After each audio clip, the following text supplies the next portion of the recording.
Hi, welcome to the channel. In this video, I will teach you about how to set up Airlo account. Make sure to watch all the way through to not miss a single step. If you are not familiar with Airlo, it is one of the eSIM provider out there to provide electronic SIM card service that can be used internationally. It is only required your phone to work and already have a lot of coverage in many countries. They stated they have 200 plus countries that are available in their coverage. This is very helpful, especially for those who travel a lot between countries.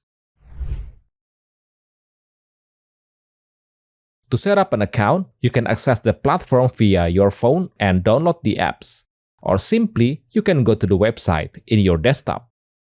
Register it with your credentials, or simply it can use a single sign-on from Google account. And you are ready. That's it. Thank you for watching and good luck.